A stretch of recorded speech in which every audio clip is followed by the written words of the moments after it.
बिस्मिल्लाहिर्रहमानिर्रहीम। Dear students, आज हम एनिमल बिहेवियर में that is the mechanism of behaviour के चैप्टर में हम हार्मोन बिहेवियर को डिस्कस करने जा रहे हैं। You know how hormone influence the behaviour.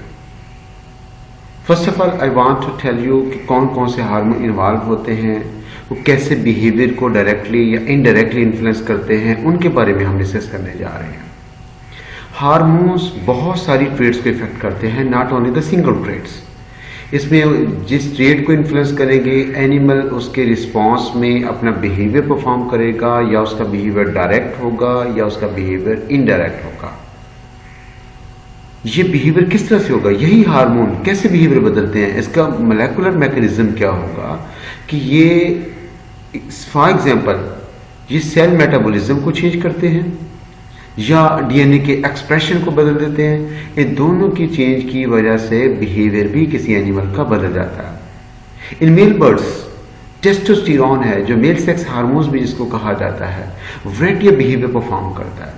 उस वैरायटी बिहेवियर की परफॉर्मेंस में कौन कौन से बिहेवियर होंगे, that is the it may be influence the aggression rate of the singing in birds, even incubation in the birds, feeding of the Young's.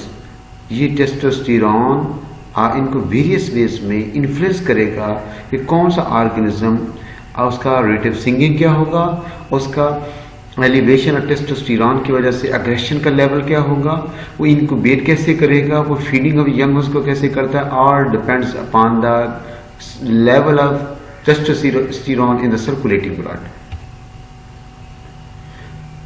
Some female birds estrogen, that is a set of the female sex hormones, shedding of ventral feathers, ये ventral feathers की और shedding का responsible भी होता है, moulting का responsible भी है फीमेल बर्ड्स के अंदर। That's why it also increases the vascularization of the skin on the lower breast to form the brood pouch. To form a brood pouch जो कि उनकी चेस्ट में लोअर साइड के ऊपर होती है, उसको वेस्कुलराइज करता है। ऐसे ही वेस्कुलराइज किया जाता है जैसा ह्यूमन या मैमेलियन फीमेल के यूट्रस को वेस्कुलराइज करता है एस्ट्रोजन, वैसे उसकी ब्रूड पाउच को वेस्कुलराइज कर देता है कि जब यही बर्ड्स किसी अपने एग्स के ऊपर बैठेंगे तो इनक्यूबेट करेंगे तो इसकी ब्रूडिंग पाउच डायरेक्टली एग्स को इंसर्कल करेगी। उस ब्लड के अंदर जो हीट मौजूद होगी वो हीट एग्स को मिलेगी, एग्स का टेम्परेचर बॉडी के टेम्परेचर से कंपैटिबल हो जाएगा, तो उसमें से हैचिंग का प्रोसेस ग्रेजुअली स्टार्ट हो जाएगा up to the required completion of the required incubation period. Once hormone reach a cell, फिर वहां से क्या करेंगे, क्योंकि सेल हर सेल जो कि उसके ऊपर रिकग्निशन मार्कर्स पाए जाते हैं, पार्टिकुलर रिसेप्टर्स पाए जाते हैं, these hormone attach to these receptors. After their attachment there is a, उसके ऊपर अटैचमेंट ऐसे हो जाएगी, series of interaction occurs that affect the expression of the gene and the synthesis of protein after the attachment of the hormones to the receptor site of the plasma membrane. उसमें multiple changes creates करना start हो जाएंगे, जिसकी वजह से gene के expression और protein की सिंथेसिस स्टार्ट हो जाती है। ये gene how this changes occur depends upon the specific hormone, कौन सा हार्मोन है, क्या कंसल्टेशन है, उसके ऊपर डिपेंड करेगा। Changes in the gene expression and the protein synthesis can either directly और इनडायरेक्टली एनिमल के बिहेवियर को इन्फ्लुएंस करेगा। कि हम भी कोई बिहेवियर परफॉर्म करते हैं, हमें भी कोई एग्रेशन आता है, हम भी जो पार्टिकुलर एक्टिविटी परफॉर्म करते हैं, कोई ना कोई भी उसका बैकग्राउंड होता है, कोई ना कोई उसका जीन एक्सप्रेशन होता है, हमारा नर्वस सिस्टम इन्वॉल्व हो रहता है। जीन एक्सप्रेशन का मतलब लिया जाता है कि there is a synthesis of specific protein which is going to perform that particular behaviour. For example, increase gene expression और द इंक्रीज प्रोटीन सिंथेसिस, इसमें से सीरीज ऑफ इंटरमीडिएट या इंटरमीडिएट स्टेप्स इसके अंदर मौजूद होते हैं। इसकी वजह से एनिमल्स का फोरेजिंग बिहेवियर, फीडिंग बिहेवियर और इंक्रीज इन एग्रेशन बिहेवियर और परहैप्स बोथ, ये दोनों जीन की एक्सप्रेशन की वजह से ऐसा हो सकता है कि अगर जीन हाइपर एक्टिव हो जाते हैं तो उसमें से फोरेजिंग हाइपर हो सकती है, उसका एग्रेशन बिहेवियर हाइपर हो सकता है। मे बी इसमें से दोनों बिहेवियर के साथ साथ उसमें से दोनों बिहेवियर एट ए टाइम भी इसमें से परफॉर्म हो सकते हैं। इन स्पाइट ऑफ दिस, इसमें जो बहुत सारे बर्ड स्पीशीज हैं वो ब्रीड करती हैं स्प्रिंग और समर में, सर्दियों में ब्रीड करने से अवॉइड करते हैं। क्यों? रीजन इसकी क्या है? One of the very important logic of this question कि गर्मियों में फूड की और समर स्प्रिंग के अंदर फूड की अवेलेबिलिटी बहुत ज्यादा होती है। इन्वायरमेंट इज रिलेटिवली वार्मर, उनके बच्चों के ऊपर ज्यादा इन्फ्लुएंस नहीं हो सकता, इनक्यूबेशन प्रॉपर हो सकती है, फूड की अवेलेबिलिटी ज्यादा, फूड बच्चों को ज्यादा मिलेगी, बच्चों का ग्रोथ रेट ज्यादा हो जाएगा, दे गेट मेच्योरिटी अर्लियर। फिर इसमें से क्या चीज ट्रिगर करती है कि वो अपने एग्स को, जो ब्रीडिंग एक्टिविटी को स्प्रिंग या समर में परफॉर्म करें, वो विंटर में परफॉर्म ना करें? It depends upon the day length, जो कि इसका एक सीजनल क्वी है। मेनी बर्ड्स के अंदर लेवल ऑफ हार्मोन है, देयर इज अ गोनेडोट्रोपिन, जो कि स्पर्म की प्रोडक्शन को स्टिमुलेट करता है और उसका लेवल इंक्रीज कर जाता है। उस गोनेडोट्रोपिन के अंदर हम दैट इज टेस्टोस्टेरोन कहते हैं। Gonadotropin that is something hormone related to the gonads. Testosterone का लेवल मेल के अंदर तब इंक्रीज करता है जब उसमें से डे लेंथ भी इंक्रीज हो जाती है। That is increase photo period is triggering a stimulus for the elevation of the testosterone level in the blood. जब यही टेस्टोस्टेरोन का लेवल बढ़ेगा, this testosterone attach to the receptor site in the brain, तो जिस वजह से उनका reproductive behaviour start हो जाता है, उनकी मीटिंग स्टार्ट हो जाती है, उसका पेरेंटल बिहेवियर स्टार्ट हो जाता है। तो ये डिपेंड करता है सर्कुलेटिंग लेवल ऑफ टेस्टोस्टेरोन के। फॉर एग्जाम्पल, मेल जो होते हैं, this is the aggressive towards the other males. For what they are aggressive to other males? To gain access over the female, कि मेल ये like करते हैं कि वो ब्रीड करें। It is the unique feature of the males कि वो खुद पसंद करता है कि मैं सबसे ब्रीड करूं, दूसरा कोई ब्रीड ना करे। तो दैट्स वाई वो अदर मेल के साथ उसका अग्रेशन बिहेवियर या अग्रेसिव बिहेवियर होता है कि वो इसके पास में फीमेल के पास ना पहुंचे, वो उसने उसको उसके साथ उसे मीटिंग करनी है। देन वो मेल जो उस ग्रुप के अंदर, ट्रूप के अंदर आ जाता है, वो उसको फीमेल्स को गार्ड करता है कि कोई मेल उसकी तरफ आने ना पाए।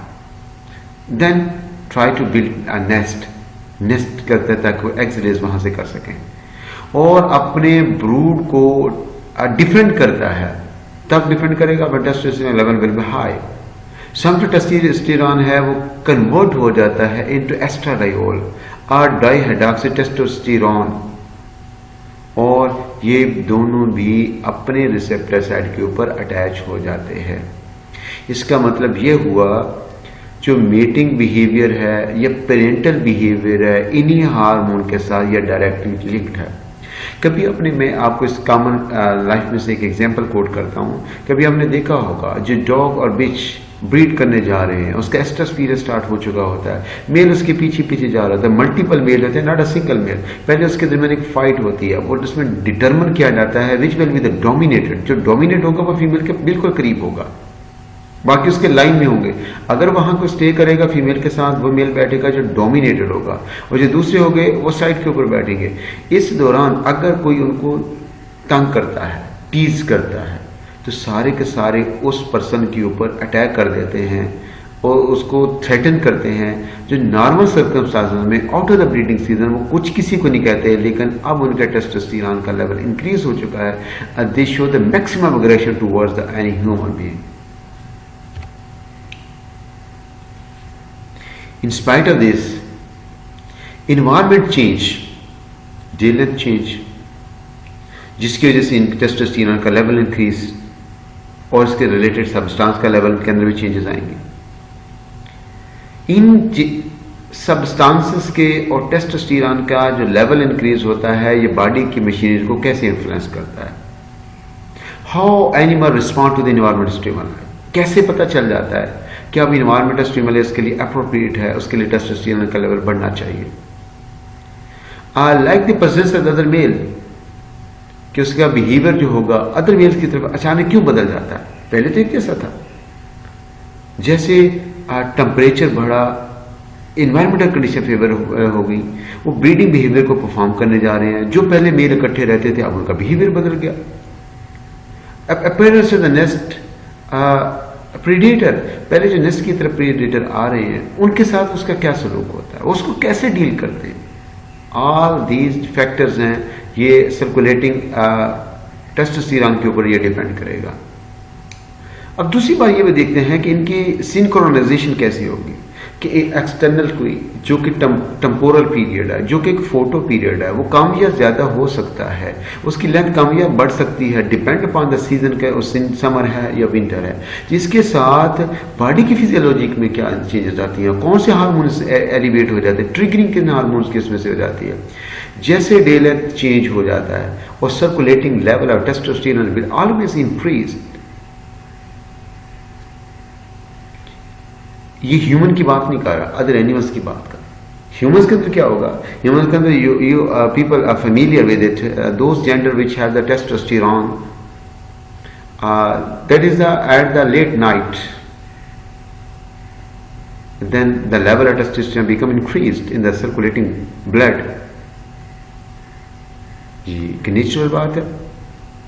Increase level of the testosterone, that's the probability है इस बात की कि male show aggression behaviour towards one and other for what purpose, to gain access over the female. तो फीमेल भी फिर उसी को लाइक करेगी जो उसमें से डोमिनेटेड होगा। ये नेचर का रूल है हमेशा। जैसे इंसान एक लाइक करता है कि मेरा पार्टनर अच्छा हो, सुपीरियर हो, खूबसूरत हो, हाइटेड हो और हेल्दी, मतलब कि हेल्दी का मतलब उसमें कोई डिजीज ना हो। तो एनिमल के अंदर भी ये चीज को रीइंफोर्स किया जाता है, उसको भी फॉलो किया जाता है कि वो भी इस चीज को लाइक करते हैं कि जो जिसका पार्टनर उसका है, जिसको चूज करना है, अगर फीमेल चूज करती है उस मेल को चूज करेंगे, that must be the dominated. इस वजह से उसको चूज किया जाता है कि डोमिनेटेड है, उसके जो ऑफस्प्रिंग प्रोड्यूस होंगे वो भी डोमिनेटेड होंगे। तो दैट्स वाई उन जीन को, उस मेल को सिलेक्ट किया जाता है।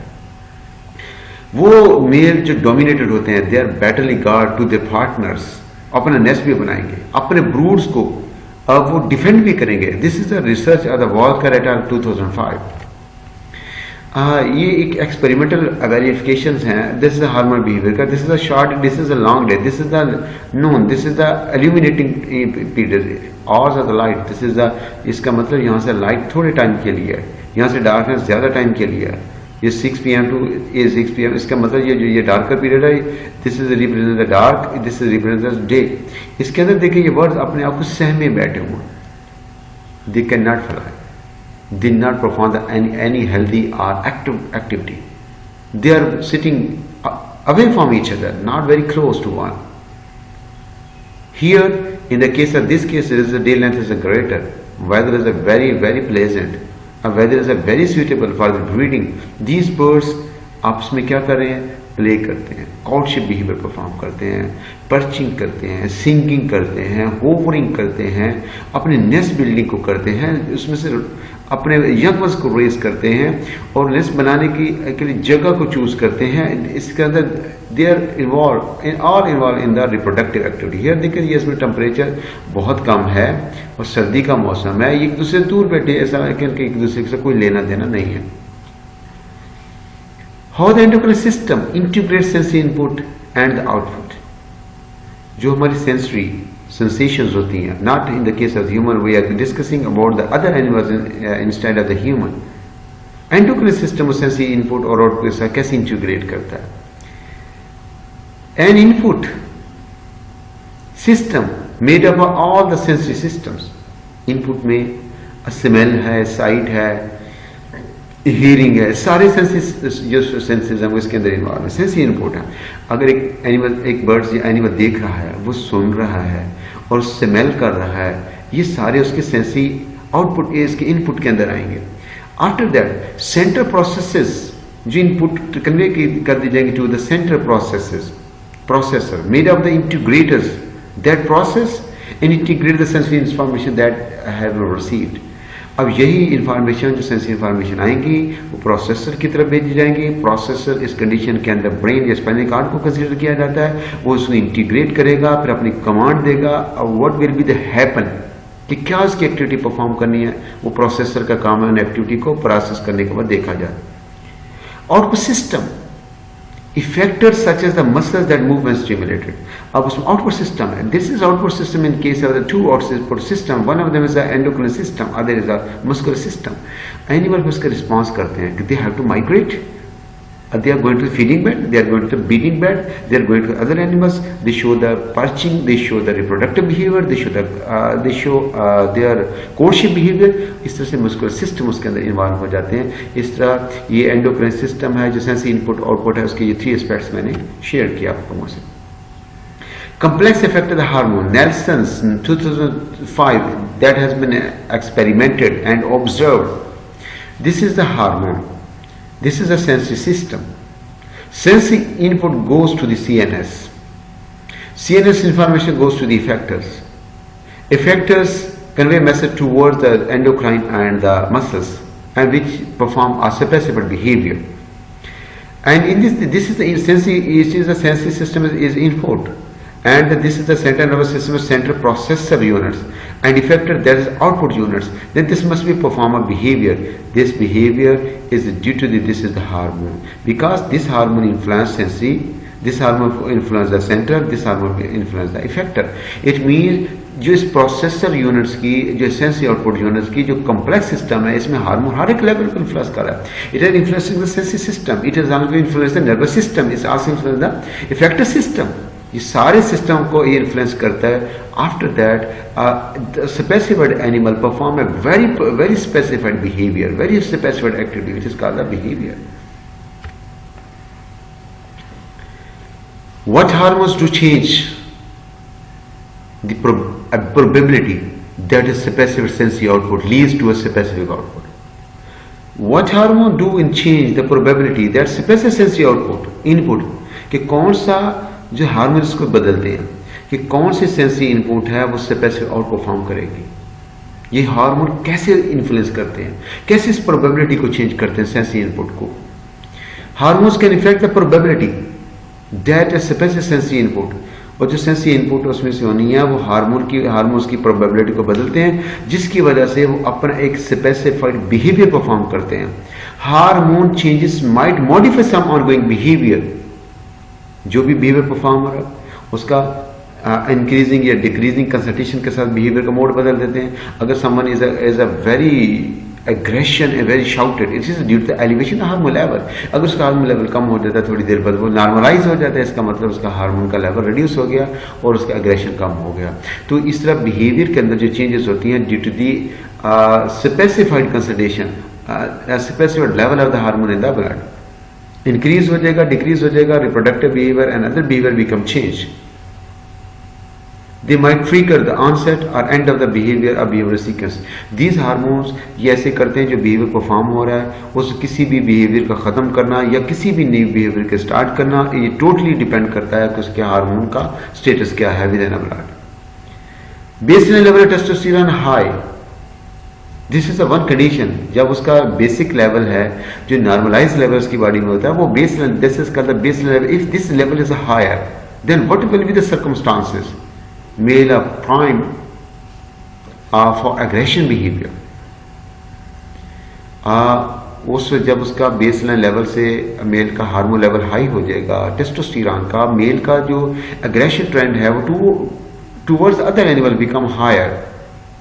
कब हायर हो जाएगा? वैसे बैठे बिठाए नहीं हो जाएगा, वो मेल का एग्रेशन लेवल हायर है. If an other male encountered, अगर उसके रास्ते में आ जाता है, उसके मिल जाता है, उसके करीब आता है तो उसका एग्रेशन बिहेवियर वेरी स्ट्रांगर होगा और उसके ऊपर वेरी स्ट्रांगली अटैक करेगा.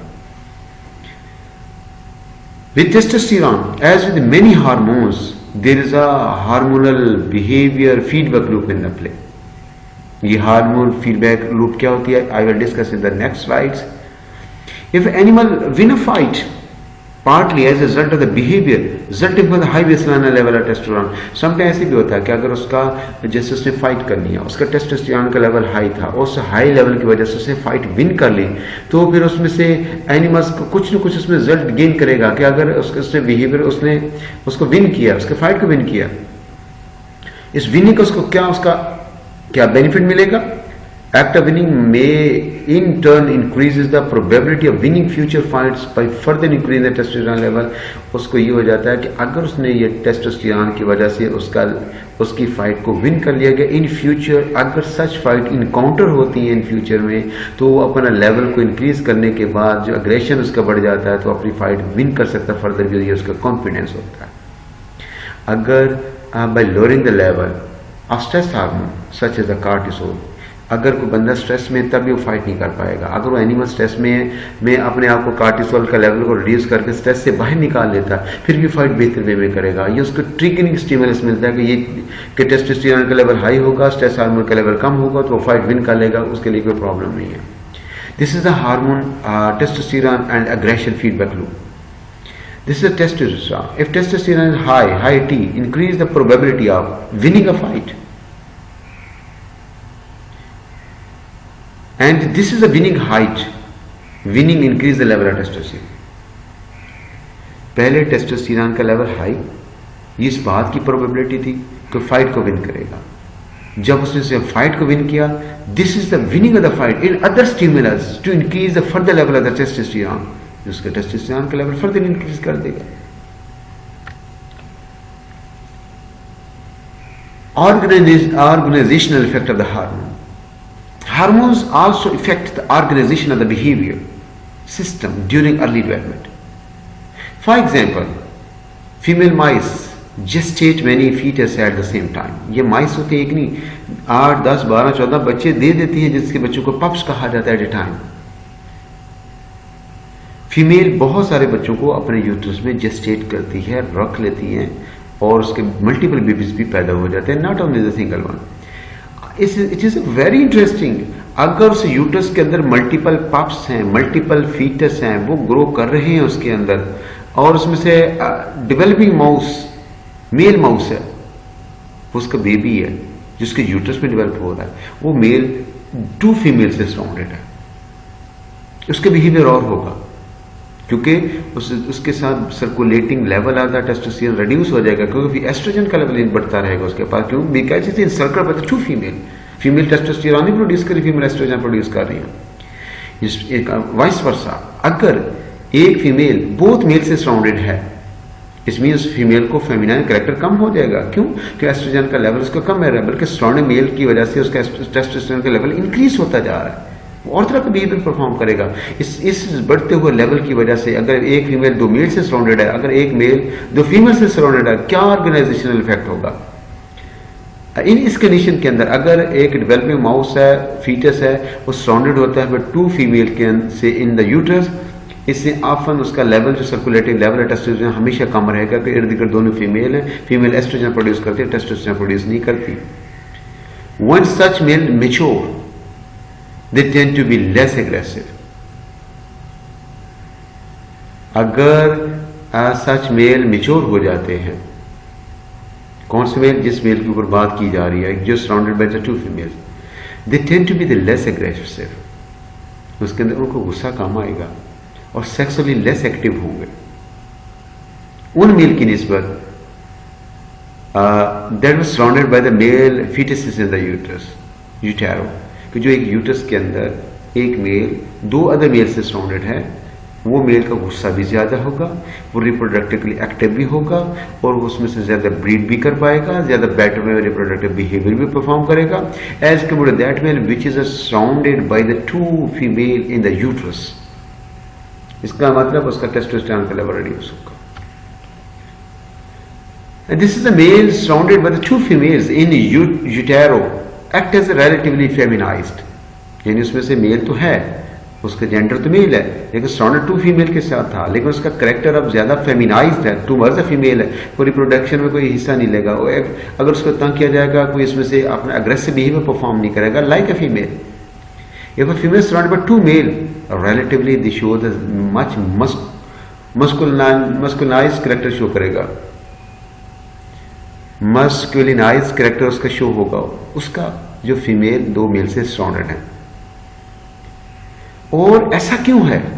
एक फेमिनाइज है, इस मस्कुलिनाइज्ड है. ये ऐसे करेक्टर में वेरिएशन इस वजह से है due to the exposure of circulating level of testosterone during the early development.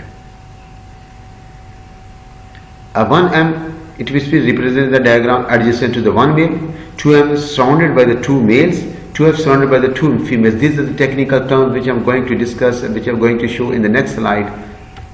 Look here. Intrauterine position में पॉप्स वॉर्म साल 1989 ये उसकी एक एक्सपेरिमेंट है. This is the female mouse. ये इसके यूट्रस है, ये से स्प्रेड हुआ है. अब इसको एक्सपोज करके देखा गया. This is the female, this is the female, this is two female. इसमें से टू फीमेल को इसका रिप्रेजेंट किया गया.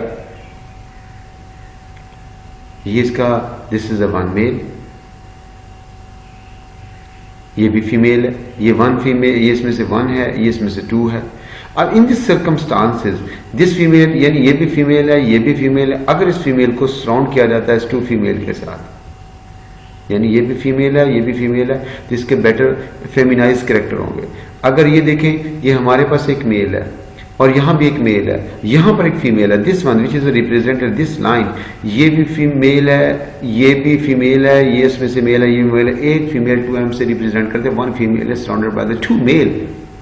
इसके लेवल और in this circumstances here this is a mail.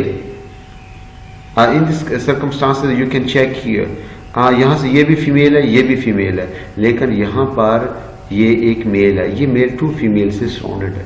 जिसका टेस्टोस्टेरोन लेवल भी डिफरेंट होगा, इसका बिहेवियर भी डिफरेंट होगा, इसका एग्रेशन भी डिफरेंट होगा, इसका बिहेवियर टुवर्ड्स द रिप्रोडक्शन वो भी इसका चेंज होगा.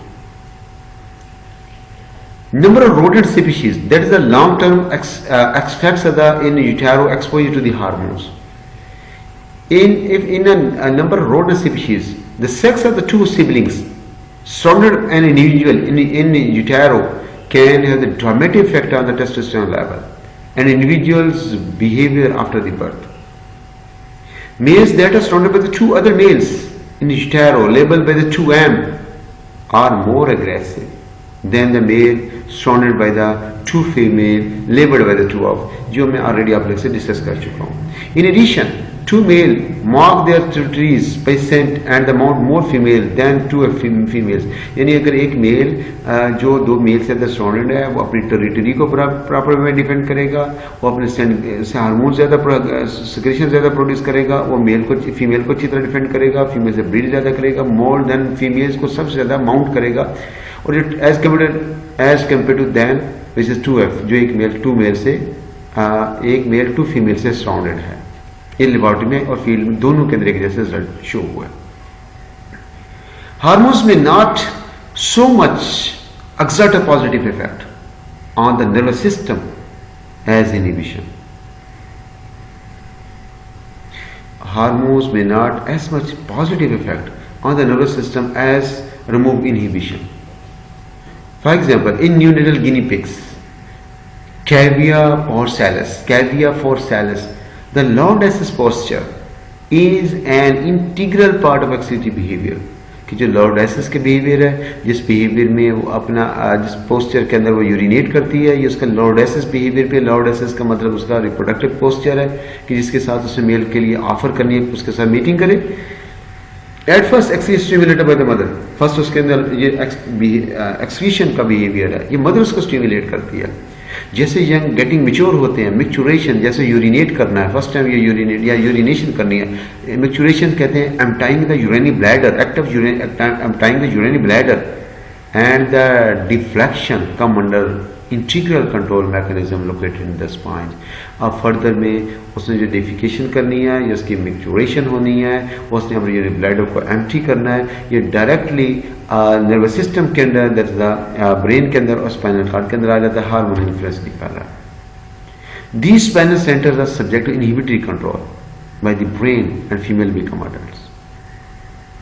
Inhibition of spinal control is relaxed by the secretion of ovarian hormone.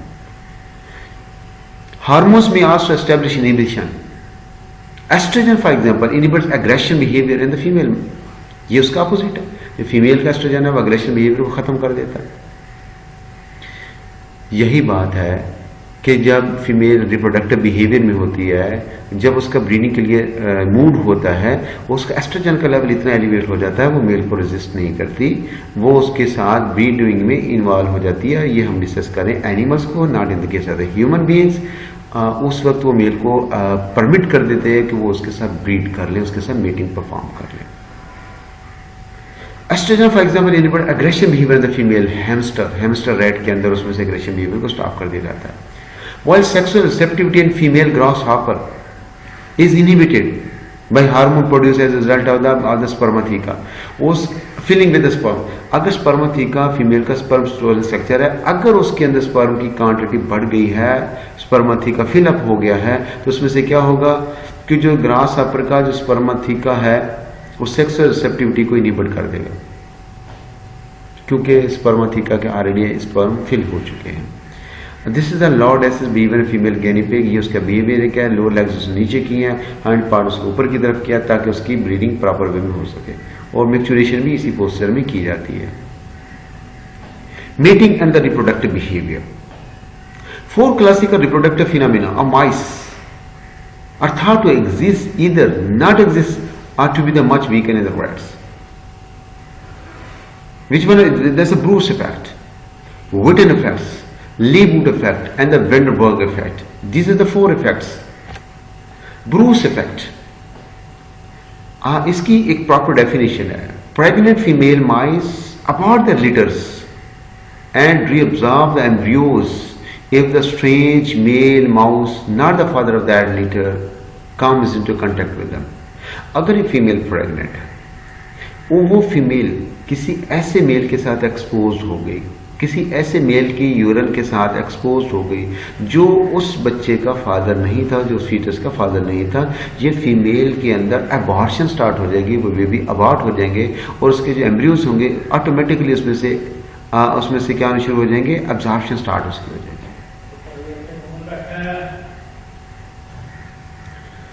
Smell of strange male will sufficient to induce the absorption. यानी अगर वो मेल ज़रूरी नहीं है वो मेल उसके पास हो, ये बात ज़रूरी होती है। अगर उस फीमेल के पास वो मेल आ जाता है, उसकी स्मेल फीमेल उसको रिकग्नाइज करती है, उस स्मेल की वजह से वो फीमेल अबॉर्शन कर देती है।